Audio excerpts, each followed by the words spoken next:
Our next presenter is Justin Taylor. Justin's thesis, Access in the Arts, a quantitative analysis of how American art museums reach their communities through social media and marketing.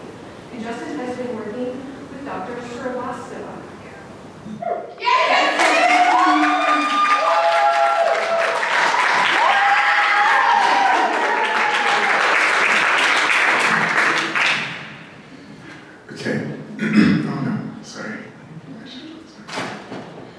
Good afternoon, everyone. My name is Justin Taylor.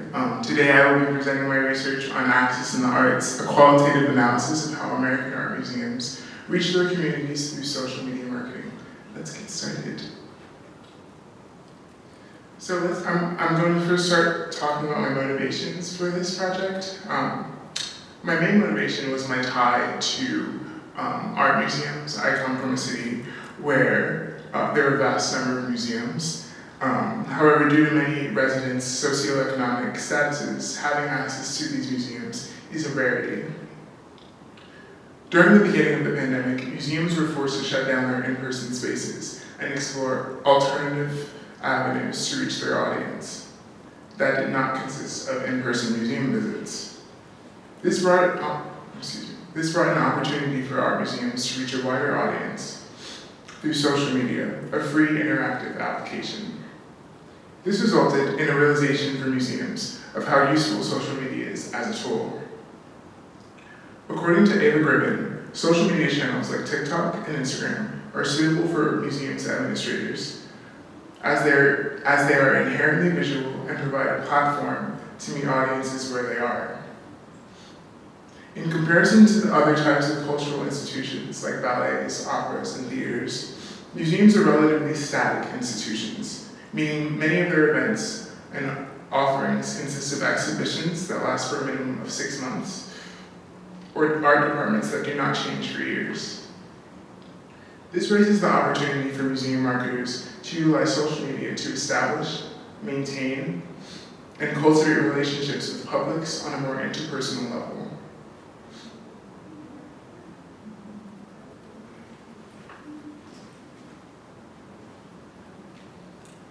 Much of the research found addresses the ways art museums utilize social media to analyze museum directors' perceptions of museums, or see how museum staff interpret inspiration from the museums they work at. Many of the studies that have been done have also been conducted through social media platforms such as Facebook and Twitter. I think that observation is important to note, since these two social media platforms were founded in 2004 and 2006, respectively. They are both older than Instagram and serve different purposes. Facebook is used to create personal connections with people, and Twitter is a platform for people to know the latest updates quickly. Instagram, however, is a platform dedicated to the sharing of photos. All of these topics are important for museum marketers to be well aware of. However, there is no found research that addresses how the substantive content that museums post on Instagram influence social media reach and engagement.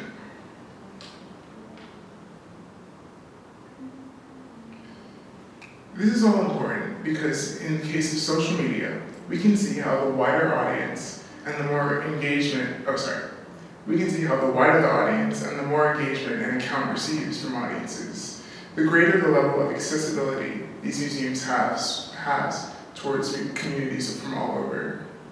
Access to cultural institutions help us all become more included within our society. When museums are accessible for everyone, it improves our social inclusion, which is the process of improving the terms of which individuals and groups take part in society. For my research question, I wanted to see how museums use social media to improve their reach and engagement. I had 3 hypotheses that I wanted to test. My first hypothesis is that posts related to displaying a piece of art will be positively related to reach and positively related to engagement. Prior research on the relationship between content types and engagement has shown that photo-formatted content simulates passive users' engagement through liking behavior, as opposed to another content medium like audio or video. This can in turn make images easier to digest, and in a few seconds, users can write a short comment about their feelings/opinions that the picture has invoked on them. I think that when art museums post content that is representative of the art inside the museum or related to the museum, it allows the users to establish their own connections with the museum, no matter where they are. My second hypothesis is that posts that display flat mediums will have a positive relationship with reach, and posts that display flat mediums will have a positive relationship with engagement. And my third and final hypothesis is that posts that are related to current events will be positively related to reach, and posts related to current events will be positively related to engagement.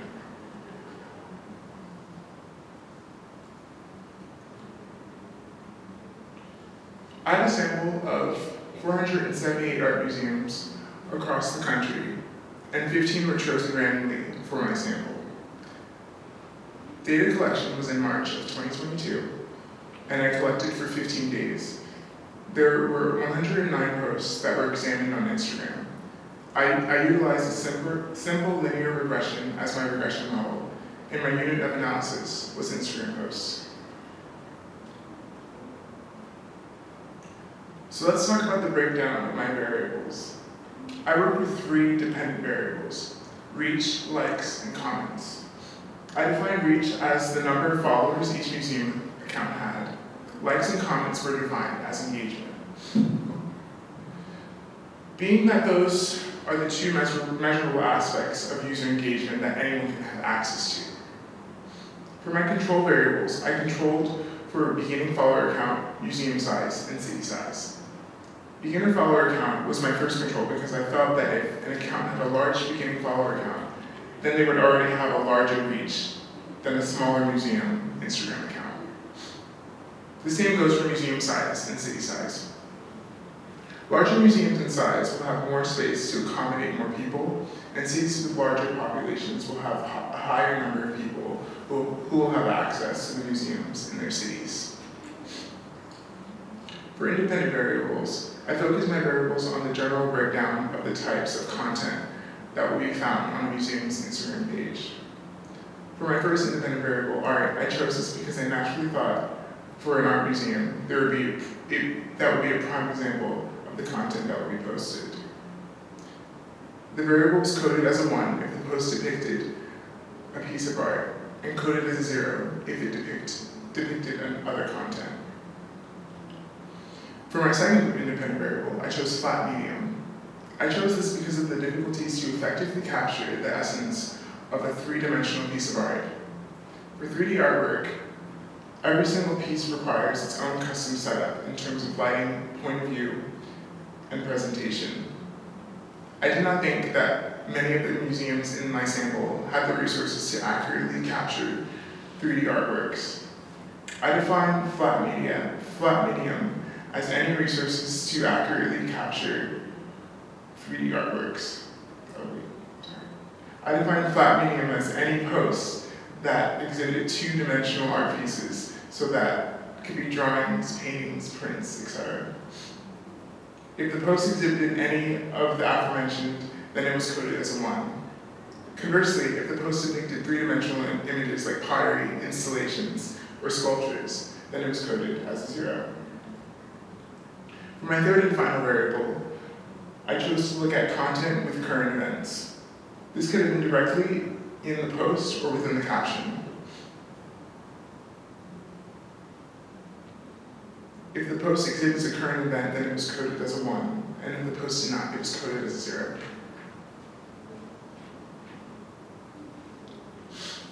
So for the descriptive statistics, the mean number of followers was 19,127, with a very high standard deviation, as you can see.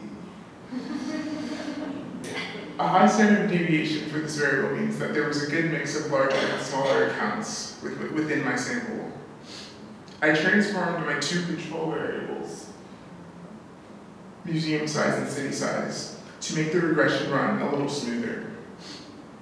The original museum size was average size was 41,088 square feet, with a standard deviation of 3,538.78. For city size, the mean population was 300,028 and 827 people, with a standard deviation of 4,804.3. These two controls have large standard deviations, which is expected considering that city type and museum size will vary from place to place.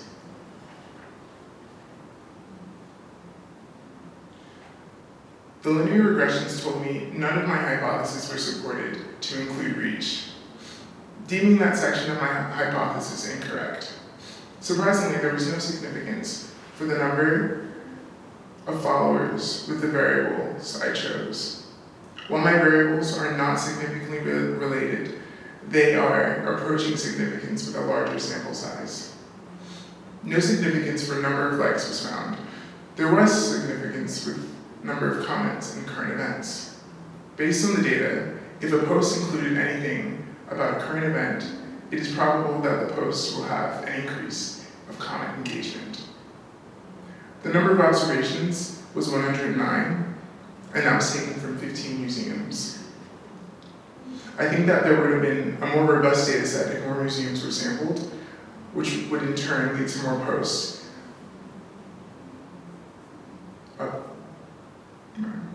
Which would in turn lead to more posts to be statistically analyzed.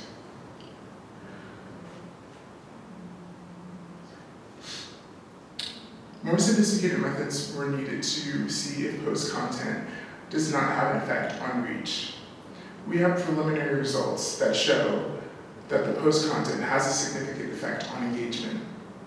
My findings may support museum administrators in the process to better understand an initial bias, a basis for ways they can reach their audiences.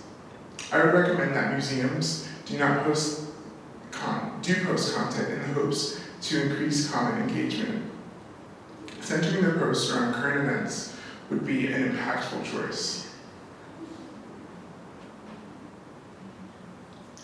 Some of my main limitations that I experienced were my small sample size and my shortened data collection time. I think that if I had more time and a wider sample, I would have had more definitive results for reach. And in various sections of my data. Another limitation was the absence of time series regression. My current model does not take into account that time is passing. My basic regression does not have any function to factor in how reach and engagement can increase over time, which is something important that I think should be incorporated. For my future work, I would like to take this further and look at museum metrics and demographics, because I think it plays a huge role in the engagement a museum has. I would also like to bring in a qualitative aspect for my project. So that means interviewing marketers or social media managers for their posting timelines, content creation, etc.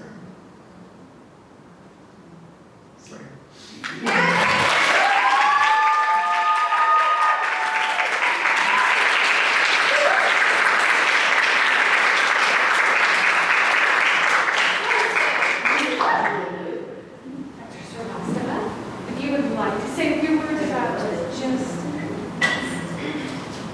So I unfortunately did not get started with Justin until this semester, and I wish I had gotten it longer because you totally rocked this project. Like, I think you've published or you created something that could be publishable. If you got a little more data, I think you would get that publishable. And I'm just so proud and impressed by what you did. And I know it was a challenge. I just makes me so proud.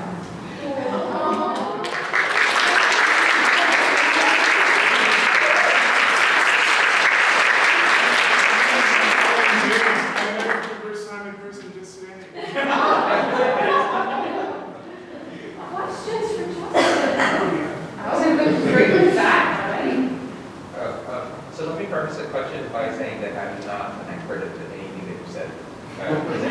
So it's always interesting to me when some of the expectation about social media as a person who's not engaged in social media of any kind, really. I barely, well, sorry, I look at workplace, which is, let's not do the same thing. Anyway, my question is, and this wasn't your study, but, I was just wondering, certain museums, for example, I think, and I don't know this for a fact, might have a different distribution of the ages of the people that normally go there. And if we somehow correlate age to engagement in social media, so I would assume people much older than me are probably not in any social media at all. Anyway, and so I was wondering if somehow you could get, and of course you can't get it through the data from the post, but if you get some data from general frequentation of people in terms of age of a museum, and then also the general ages of people that are engaged in social media, and sort of connect that somehow. I wonder what you would thought, and I was wondering if you had any thoughts about that. That is very interesting because that was an aspect of my project that I really wanted to approach, but I couldn't because I just didn't have this like plans for them or projects. But I'd be interested in like also looking into that because there are, how like there are people that are like not on Instagram or Twitter and maybe on Facebook, and I feel like there is an opportunity to like research there. I think I only focus on Instagram because it's just like something that I'm used to using, and there was just so much research on how Facebook and how museums use Facebook to actual audience. Yeah. And certainly I would understand that certain museums would be wanting to reach those, that kind of demographic or sort of people that are not. Thank you. Other questions? Did you encounter anything that surprised you with how they changed interaction models on social media? Like, did any museum do something that you were really impressed by to compensate for lack of attendance during the pandemic? See, that was my original project. I was going to talk about museum marketing during the pandemic, but that's my favorite museum than that. They're like switch, just like mine. It's the reason why I'm like in this field. They made it so accessible for you to feel like you're like walking through the museum, you're interacting with the people that work there, you're getting behind the scenes. I think it was just the way that they invited the user in beyond the art pieces. Like it was the Met as a whole. So that's like kind of like why I want to go into this field, to seeing how so many people engaged during the pandemic with that page. It was really inspiring.